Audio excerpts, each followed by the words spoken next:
"Grandma, Dad told me to give you this if you ever tried to pretend I didn't belong here again." The words were soft, but somehow they slammed through the entire dining room like a door banging shut in the middle of a church service. Every fork froze in midair. Wine glasses paused halfway to lips. The hum of conversation and laughter died so fast it felt like all the oxygen got sucked out of the room. There, under the glow of Evelyn's glittering chandelier, stood my 7-year-old daughter, Sophie, in a gold dress that shimmered like sunrise on Boston Harbor. She was tiny, delicate, curls bouncing around her shoulders. But in that moment, she looked like a giant. In her small hands, she clutched a red gift box. Holding it out across the vast, polished surface of Evelyn's mahogany table, Evelyn, my mother-in-law, sat perfectly still at the head of the table. Her eyes flickered to Sophie, then to the box, and back again, as if maybe if she blinked fast enough, she could make this moment disappear. Her lips twisted into a polite smile, a practiced smile, the kind of smile Evelyn wore when she was cornered and trying to keep control of the room. And I knew that smile. I'd spent years watching her wield it like a blade. But this time, Evelyn's smile was trembling, because this wasn't coming from me, or from Mark. This was coming from the smallest member of the family, from the child Evelyn had spent so many years trying to sideline, to shrink, to pretend was never really hers. And now, Sophie was standing there, heart hammering beneath satin fabric, voice clear as a bell, telling the entire room that the game was over.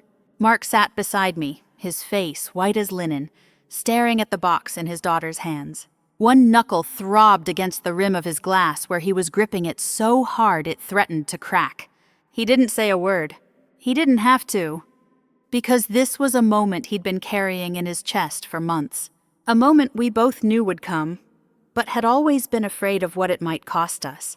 Around us, 30 relatives stared, eyes darting between Evelyn and Sophie like they were watching a car crash they couldn't look away from.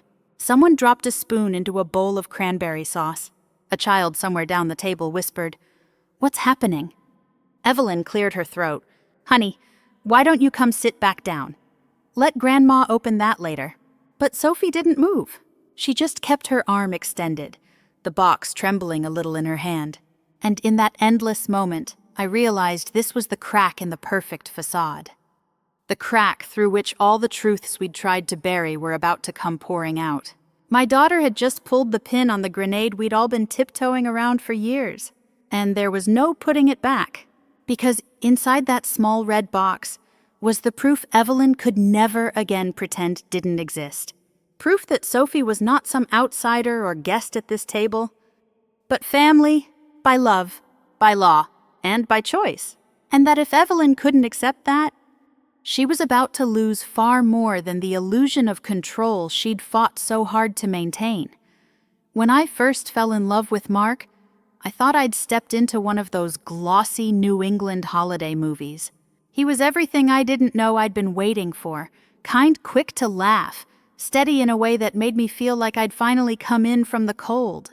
We met on a bitter January afternoon, both reaching for the same leather-bound biography in an old Boston bookstore.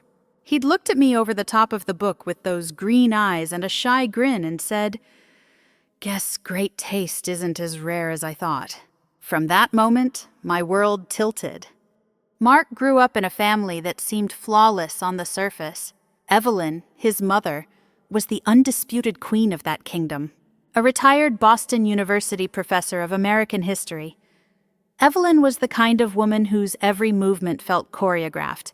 Her hair was always perfectly silvered, her pearls always perfectly strung, her voice warm and refined right up until the moment she decided you'd failed one of her invisible tests. She hosted charity luncheons and chaired historical preservation committees. She commanded every room she entered, and in the beginning, she welcomed me like a prize her son had brought home. Evelyn complimented my cooking, praised my career, squeezed my hands as though she'd always imagined me sitting beside her at those enormous Thanksgiving tables, For a while, I let myself believe I'd found my place, that I belonged in her perfect world of antique china and family portraits. But I learned fast that Evelyn's love was conditional, and her version of family came with rules no one ever said out loud. Everything shifted when Sophie entered the picture. My little girl from my first marriage, Sophie was only 2 when Mark came into our lives. She had big brown eyes that seemed to see everything, and a laugh that bubbled out of her like music. Mark adored her from the start. He read her bedtime stories in ridiculous voices. He made her birthday cakes shaped like castles. He called her his daughter before any paperwork ever said it was true. When we got married, he adopted her legally. In our house, there was no such thing as step. Sophie was his child, period. But to Evelyn, Sophie was always something else. An asterisk, a reminder that my life hadn't started with Mark. At first, Evelyn tried. She gave Sophie small gifts, coloring books, stuffed animals. She remembered her birthday, though the cards were always generic and never signed love. Grandma? And then the omissions began. Sophie was left off group text messages about family gatherings. She was absent from the matching Christmas pajama orders. During holiday dinners, Evelyn's chair always seemed to angle away from her, body language folding inward whenever Sophie spoke. But Evelyn was subtle, masterful. Her words dripped with polite sweetness, even when they sliced Sophie out of the narrative. "Oh, sweetheart, I didn't know you'd be joining us tonight." Or, "It's just different, growing up outside the family traditions." I tried at first to brush it off. She's old-fashioned, I'd tell myself. She'll come around. But each year, it got harder to pretend. Because children see things adults try to hide. One Thanksgiving, Evelyn gifted every grandchild personalized ornaments for the family tree, each one delicately painted with names in gold calligraphy. Sophie's name wasn't there. Instead, Evelyn handed her a plain red glass ornament and said, "I figured this one could be yours, so you don't feel left out." The look on Sophie's face that night haunts me still. "On the way home," she whispered from the back seat, "Do you think Grandma wishes I wasn't here?" And my heart shattered into pieces I wasn't sure I'd ever glue back together. Mark was silent, staring out the window, jaw clenched tight enough to crack teeth.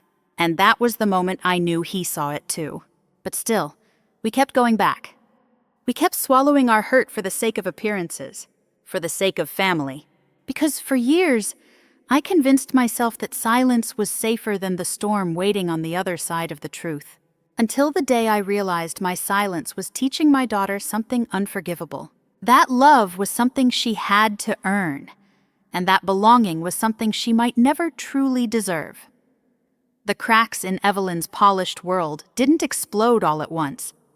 They split open piece by piece, like hairline fractures creeping across glass. At first, it was easy to convince myself it was nothing. A look, a small omission, a moment of awkward silence. But eventually, even the smallest fractures become impossible to ignore. It happened in little scenes, each one cutting a little deeper than the last. Like the spring afternoon, Evelyn announced she'd booked a professional photographer to shoot updated family portraits. She insisted on coordinating outfits navy and cream, classic Boston elegance. We arrived at the studio near Beacon Hill, Mark in his tailored blazer, me in a crisp ivory dress, Sophie wearing a navy dress she'd picked herself. She was practically buzzing with excitement, bouncing on the balls of her feet, clutching the silver hairband I'd helped her choose that morning. But when the photographer positioned us for the first group shot, Evelyn stepped forward, smiling so sweetly it hurt, and murmured, "Oh, let's put Sophie on the end. That way, it won't throw off the symmetry." And so, in every picture, my daughter stood at the edge, half in shadow, her small frame nearly cropped out entirely. A few weeks later, Evelyn mailed out the holiday cards, a glossy print of that same photo, blown up in brilliant color. Except this time, Sophie was gone. Photoshopped out. I stared at the card until my eyes blurred, my stomach churning. I wanted to tear it into shreds, to scream at Mark, at Evelyn, at the whole world. But instead, I slipped the card back into its envelope, shoved it into a drawer, and went to help Sophie with her math homework. Because I'd gotten very, very good at pretending. But the truth kept clawing its way through the cracks. Not long after the photo incident, Mark discovered Evelyn had opened 2 large college funds, one for Lily, one for Connor. Sophie's name wasn't anywhere on the paperwork. When he confronted her in private, Evelyn brushed him off with that same brittle smile and said, "Well, honey, blood is blood. It's complicated." I watched Mark's face as he listened. A muscle ticked in his jaw, but he said nothing. And I knew it was killing him, because deep down, he wanted so badly for his mother to be the woman he'd believed she was all his life. But with every little slight, every hushed insult disguised as concern, it was getting harder for him to keep pretending. Sophie started to feel it too. She'd come home from Evelyn's house quieter than usual, slipping off her shoes and heading straight to her room. Sometimes I'd find her staring out the window, tracing her finger along the glass. Once I overheard her whispering to one of her stuffed animals, "Maybe I'm just visiting." The night I heard that, I sat on the floor in the hallway, shaking, my hand pressed over my mouth so she wouldn't hear me cry. I wanted to rage. I wanted to scream at Evelyn, at the entire family for letting this happen. But instead, I did what I'd always done. I folded it all inside, for the sake of keeping the peace. Because I was afraid. Afraid of being labeled the troublemaker. Afraid of tearing Mark in two. Afraid of what might happen if we called things by their real names. But the silence was eroding us. It was eroding my daughter. It was teaching her that love was a thing you had to tiptoe around. A thing you could lose if you weren't careful enough, quiet enough, small enough. Until one night, Mark came into the living room holding a small red box.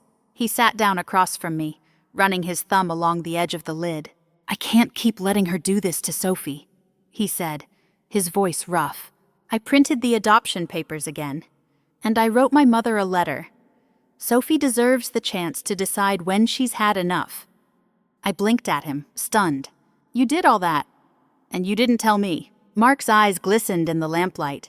I didn't want to make it another fight between us. I just wanted Sophie to know she had power, that she belongs. In that moment, something shifted inside me. Because the man I fell in love with wasn't gone. He'd been there all along, quietly building a line in the sand. But part of me trembled with fear, because the day Sophie handed Evelyn that box, we'd be stepping into a storm we might never come back from.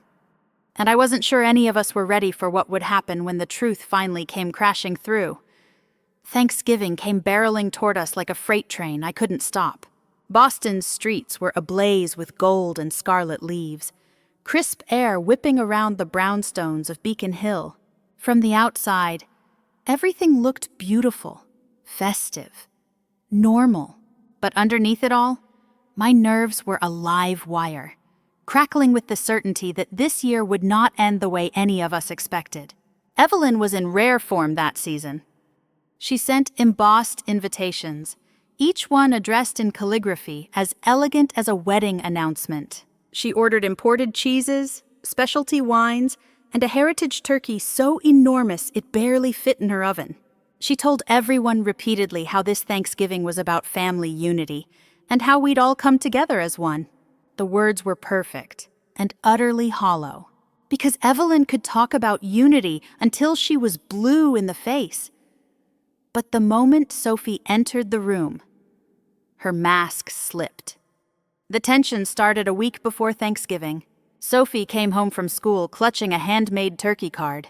She'd drawn a table full of smiling stick figures, one labeled Mom, one labeled Dad, and one labeled Me. And at the bottom, in careful letters, she'd written, "I'm thankful Daddy chose me." I stared at those words until they blurred on the page, my heart thudding so hard I could feel it in my throat. Because I knew, without her saying it, that Sophie was preparing herself, that she was bracing for the possibility that this Thanksgiving would end the same way the others always did with her on the outside looking in. Mark noticed it too.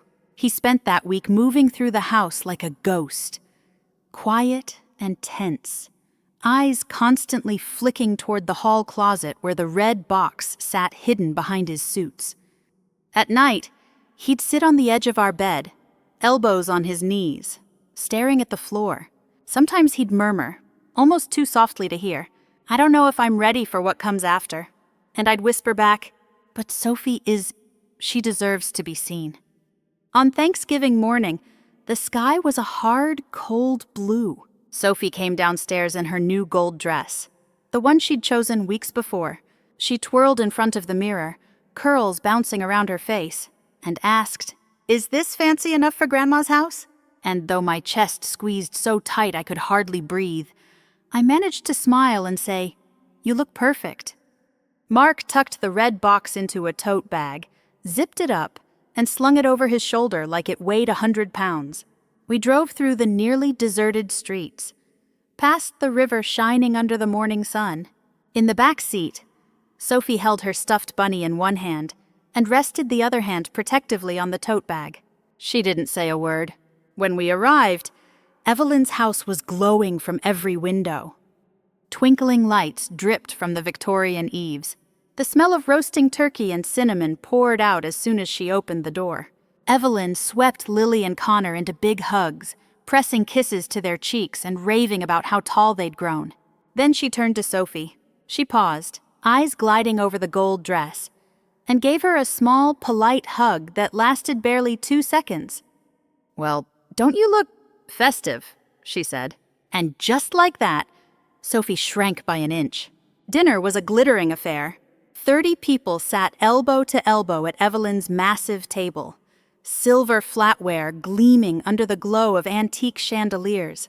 Evelyn sat at the head, laughing loudly, dominating every conversation. She bragged about Lily's piano trophies, Connor's baseball stats, her own latest charity work, and each time the spotlight swung Sophie's way, Evelyn gently steered it back. By the time dessert arrived, a towering pumpkin pie, my hands were shaking so badly I nearly dropped my fork, because I could feel Sophie slipping away beside me, quiet. Withdrawn, eyes fixed on the gleaming silver candle holders instead of looking at anyone at the table. Then, Evelyn pushed back her chair and announced it was time for special gifts. A new Thanksgiving tradition she'd invented this year. She handed Lily a velvet box containing diamond stud earrings. Connor received a sleek new iPad. Everyone clapped, oohing and ahhing. Then, Evelyn reached under the table and lifted a tiny paper gift bag, pastel pink and ridiculously small compared to the boxes she'd given the other kids. She held it up with a delicate flourish. And for Sophie, just a little something, so you won't feel left out. My stomach dropped so fast it was like falling off a cliff. Sophie reached for the bag with trembling fingers. Inside was a plain vanilla-scented candle. No wrapping, no ribbon, just a small tag tied with twine. It read, "To Mark's girl, not granddaughter, not family." Just those 3 words, echoing like a slap across the room. I felt the room spin. I couldn't breathe. Beside me, Mark sat frozen, eyes locked on the words like they'd just punched him in the chest.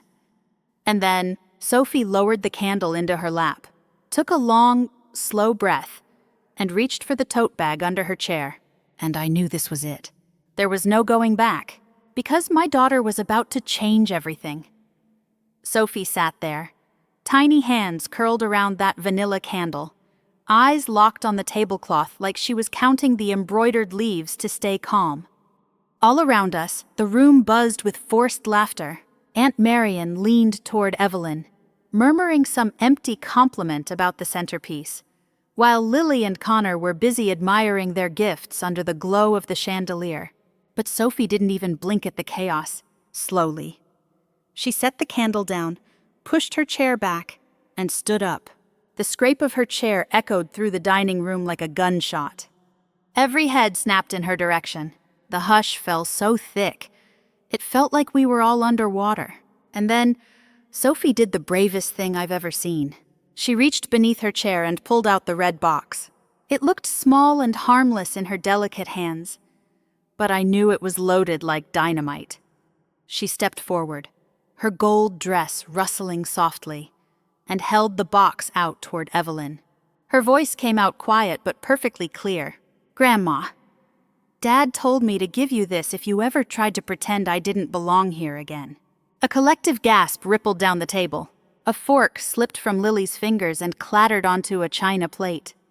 Evelyn blinked rapidly, her mouth twisting into that rigid smile she wore like armor. "Oh, sweetie.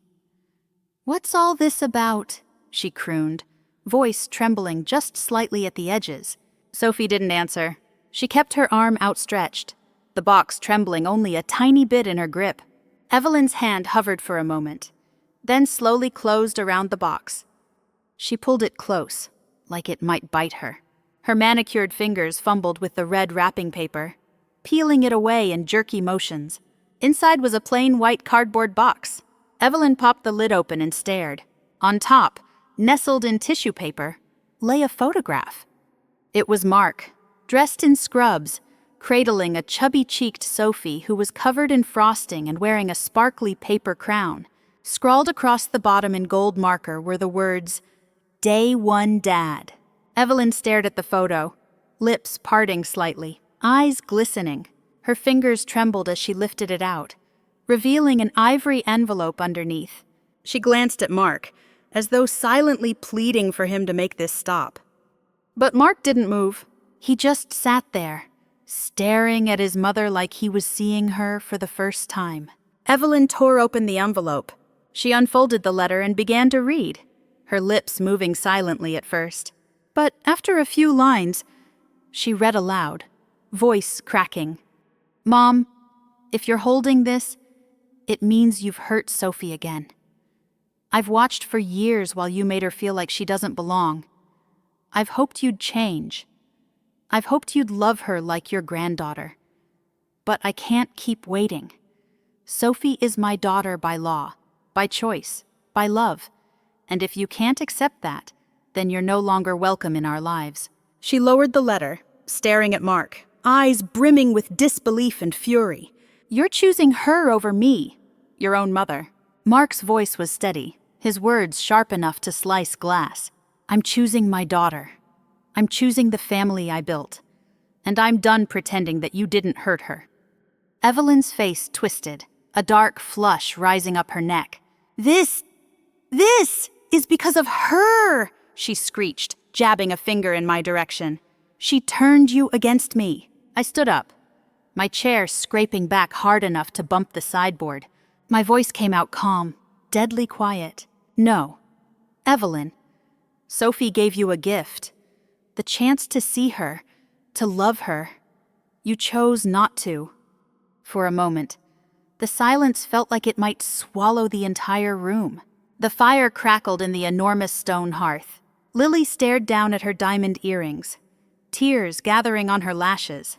Connor just kept opening and closing the cover of his new iPad like he didn't know where else to look. Then Evelyn shoved her chair back so violently it nearly toppled. "I will not be humiliated like this," she screamed, voice shrill enough to make Connor flinch. Mark pushed his chair back, his tone cold steel. "No, Mom, you humiliated yourself." Evelyn gathered her purse and coat, hands trembling so badly she dropped her keys twice. "Don't bother showing up at Christmas," she spat, glaring at me as if I'd orchestrated the entire downfall of her perfect empire. Then she spun and stormed from the dining room, her heels clicking like gunshots on the hardwood. The front door slammed so hard it rattled the crystal in Evelyn's antique china cabinet. For a moment, nobody breathed. Then Sophie climbed back into her chair, tucked the red box into her lap, and looked up at Mark. "Daddy, do you think Grandma read all the words?" Mark exhaled a shaky breath and nodded. "Every single one, baby." And Sophie, she let out a tiny sigh and smiled. A small, quiet smile.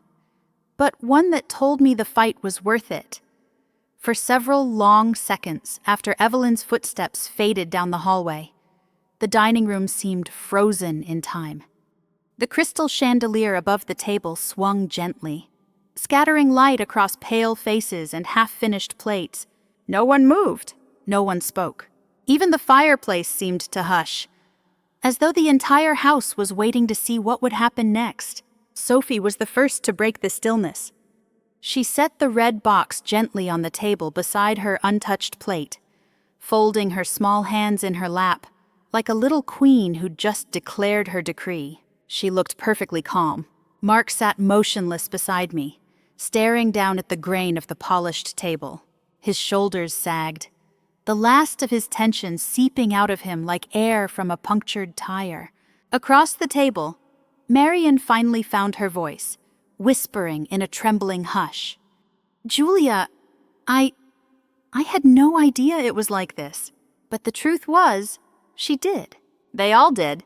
They'd watched Evelyn's icy little digs. They'd seen how Sophie was left off invitations, how her gifts were always smaller, how Evelyn's smile turned brittle whenever Sophie called her grandma. They'd all chosen to look away, because it was easier than admitting the perfect family photo had a crack running right through the middle. Connor shifted in his chair, eyes darting toward Sophie. Is Grandma not coming back?" he asked, voice small. Sophie glanced over at him, head tilted, curls bouncing lightly. She thought for a moment, then said, "I don't know. But I don't think we're supposed to go where people don't want us." Her words fell like stones into the silence. Lily dropped her eyes to her lap, fingers twisting her diamond earrings. I could see the guilt churning in her chest, even though she was only a kid. Mark finally lifted his head and said quietly, "We're leaving." He stood, his chair scraping back across the floor. I rose too, and Sophie slid off her seat and came to my side without hesitation. All around us, people reached out, touching my arm, murmuring soft apologies, pleading with their eyes not to let this tear the family apart. But I said nothing, because I knew the family had already been torn apart a long time ago. We were simply the ones who refused to keep pretending anymore. Outside, Boston's winter wind bit into our faces as we stepped onto the porch. Evelyn's perfect wreath hung crooked on the door behind us, one gold ribbon dangling loose where she'd yanked her coat from the hook. The streets were hushed and empty, scattered with dry leaves that skittered along the sidewalk like whispers. Mark helped Sophie into her seatbelt, fingers gentle as he brushed a stray curl from her cheek. He slid into the driver's seat, staring at the dashboard for a few heartbeats, then exhaled a slow, shaky breath. "I should have done this a long time ago," he murmured. I reached across the center console, resting my hand over his. "You did it exactly when Sophie needed you to," I said, in the back seat. Sophie hugged the red box to her chest like a shield. Her voice came out soft, but sure. "Are we still a family?" Mark turned to look at her, eyes glistening in the glow of the streetlights filtering through the windshield. "The best kind of family, sweetheart.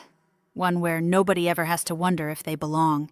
Sophie smiled, small and certain, and as Mark pulled away from the curb, I realized that the silence we were leaving behind wasn't peace.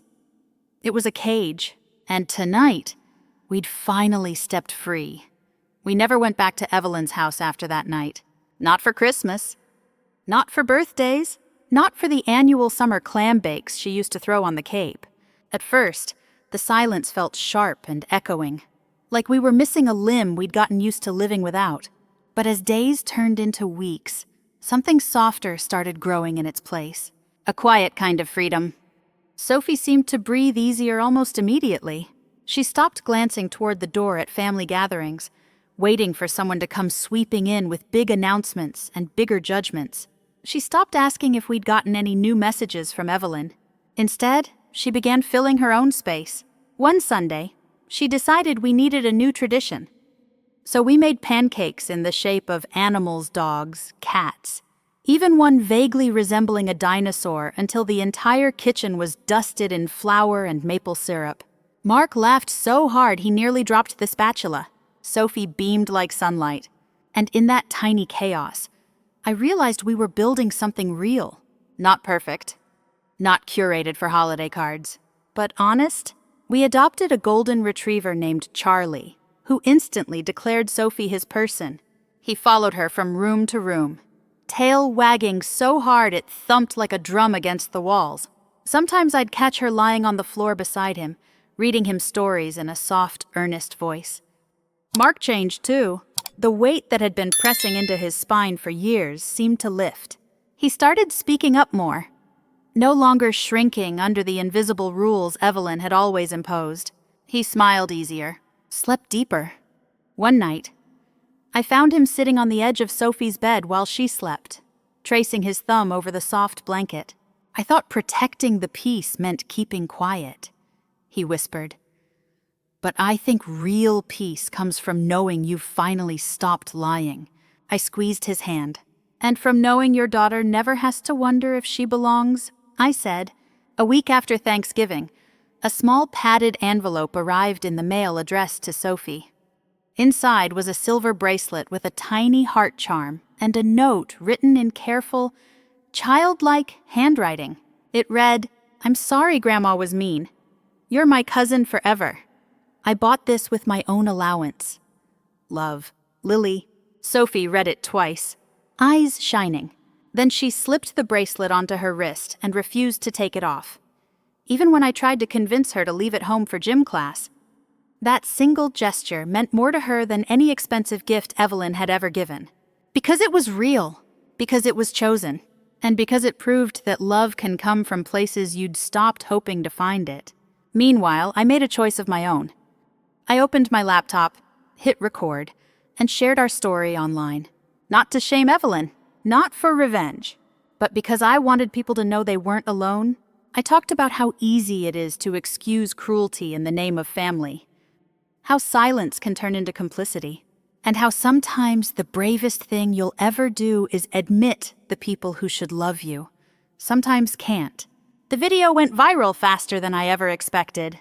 Hundreds of comments poured in, strangers telling me their own stories of being left out, overlooked, made to feel less than in the homes that were supposed to keep them safe. Toxic family started trending on TikTok. So did That's Your Chosen Family. Some people shared heartbreaking tales, others offered hope. And through all those words, I realized we'd never truly been alone. There were thousands, millions of people quietly living the same story we'd just escaped. And if our story helped even one person step out of the shadows, then every painful moment was worth it.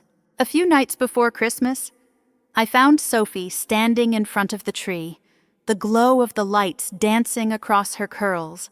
She held up her wrist, showing me the little silver heart glinting in the colored glow. "I think I'm going to wear this forever," she said softly. I kissed the top of her head. "I hope you do, baby, because it reminds you that you belong, no matter what. Because the truth I've learned is this family isn't who shares your blood. It's who chooses you, and who stands beside you when the rest of the world tries to push you out. If there's anything this past year has carved into my bones, it's that silence isn't peace. For the longest time, I thought biting my tongue was noble. That swallowing pain was the price of keeping a family together. But all it ever did was teach my daughter that love was something she had to earn, that belonging was conditional, that she'd have to twist herself into someone smaller, quieter, more acceptable just to be allowed a seat at the table. And I refused to let her believe that's what love looks like. Family is supposed to be the people who see you exactly as you are, and love you fiercely anyway. It's supposed to be the place you come home to, where you don't have to audition for your worth. I used to think blood made that automatic. But I've learned that sometimes blood means nothing at all. And sometimes the family you build for yourself, the one made of loyalty, kindness, and truth, is stronger than any you're born into. Sophie showed me that. She's only 7, but she stood in a room full of adults and said, "I belong here." She forced the truth into the light. And in doing so, she reminded me that love shouldn't demand silence. It shouldn't ask us to pretend. If you're listening to this, and you've ever felt like a guest in your own family, if you've ever wondered what's wrong with you because someone refuses to see your worth, I hope you hear this loud and clear. You don't have to earn your place. You deserve love that's free and unconditional. You deserve to take up space, And you deserve people around you who choose you, every day, without hesitation. Drawing boundaries doesn't mean you're cruel. It means you're brave enough to protect the softest parts of yourself. And sometimes, it's not about burning bridges, but about refusing to keep crossing bridges that only lead you into pain. I keep that red box tucked in a drawer beside Sophie's baby shoes, and the hospital bracelet from the day she was born.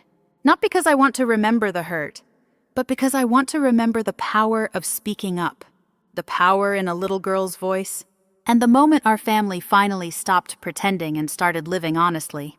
If this story touched something inside you, if it reminded you of the child you used to be, or the parent you want to become, I hope you know you're not alone.